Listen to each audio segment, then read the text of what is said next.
أعوذ بالله من الشيطان الرجيم.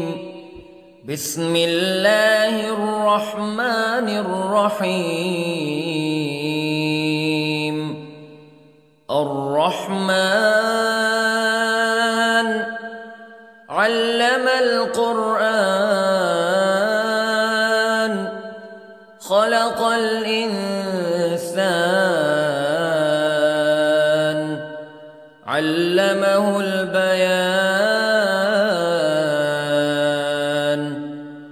الشمس والقمر بحسبان والنجم والشجر يسجدان والسماء رفعها ووضع الميزان ألا تطغوا في الميزان وأقيموا الوزن بالقسط ولا تخسروا الميزان. والأرض وضعها للأنام فيها فاكهة والنخل ذات الأكمام والحب ذو العصف والريحان فبأي آلاء ربكما تكذبان. خلق الإنسان من صلصال كالفخار وخلق الجان من مارج من نار فبأي آلاء ربكما تكذبان. رب المشرقين ورب المغربين فبأي آلاء ربكما تكذبان. مرج البحرين يلتقيان بينهما برزخ لا يبغيان فبأي آلاء ربكما تكذبان. يخرج منهما اللؤلؤ والمرجان فبأي آلاء ربكما تكذبان. وله الجوار المنشآت في البحر كالأعلام فبأي آلاء ربكما تكذبان. كل من عليها فان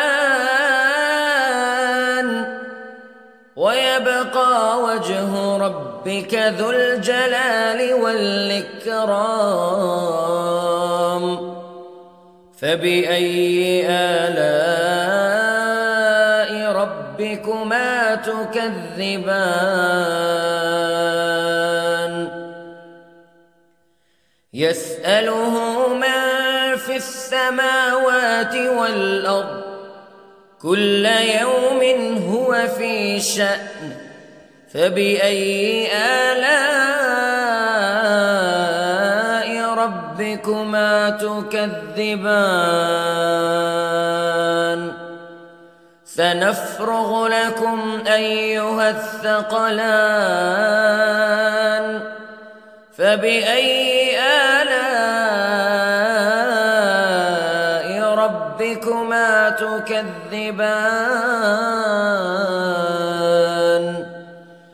يا معشر الجن والإنس استطعتم أن تنفذوا من أقطار السماوات والأرض فانفذوا لا تنفذون إلا بسلطان فبأي آلاء ربكما تكذبان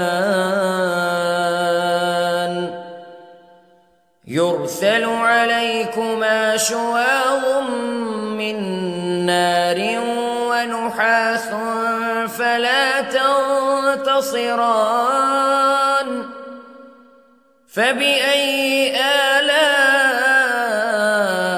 ربكما تكذبان فإذا انشقت السماء فكانت وردة كالدهان فبأي آلاء ربكما تكذبان فيومئذ لا يسأل عن ذنبه إنس ولا جان فبأي آلاء ربكما تكذبان يعرف المجرمون بسيماهم فيؤخذ بالنواصي والأقدام فبأي آلاء ربكما تكذبان هذه جهنم التي يكذب بها المجرمون يطوفون بينها وبين حميم آن فبأي آلاء ربكما تكذبان ولمن خاف مقام ربه جنتان فبأي آلاء ربكما تكذبان ذواتا أفنان فبأي آلاء ربكما تكذبان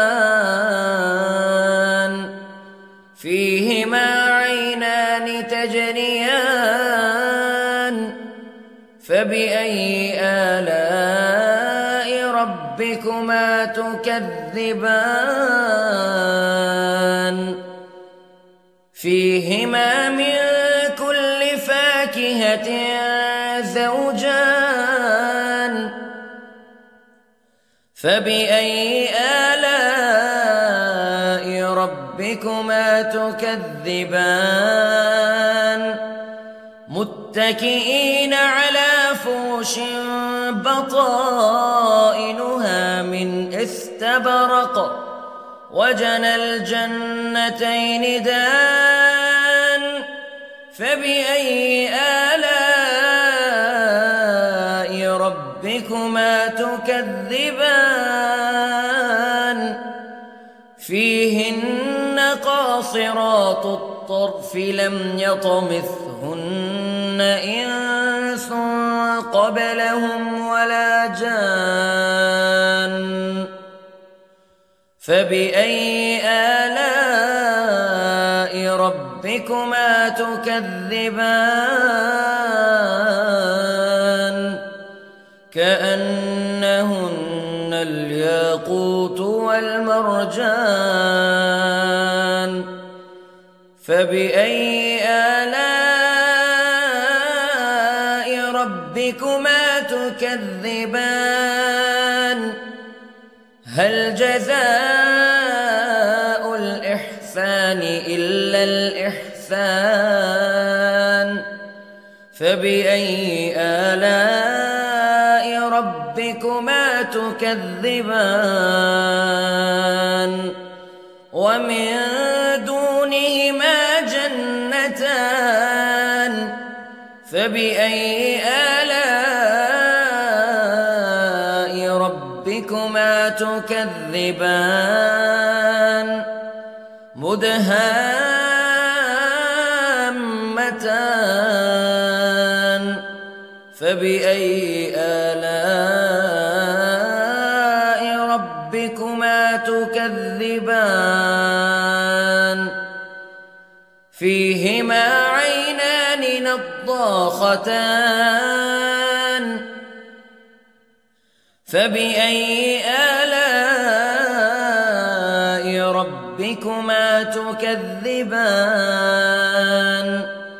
فيهما فاكهة ونخل ورمان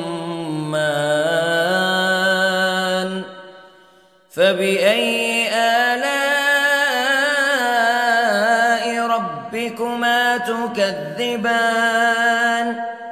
فيهن خيرات حسان فبأي آلاء ربكما تكذبان حور مقصورات في الخيام فبأي آلاء ربكما تكذبان لم يطمثهن إنس قبلهم ولا جان فبأي آلاء ربكما تكذبان متكئين على رفرف خضر وعبقري حسان فبأي آلاء ربكما تكذبان تبارك اسم ربك ذي الجلال والإكرام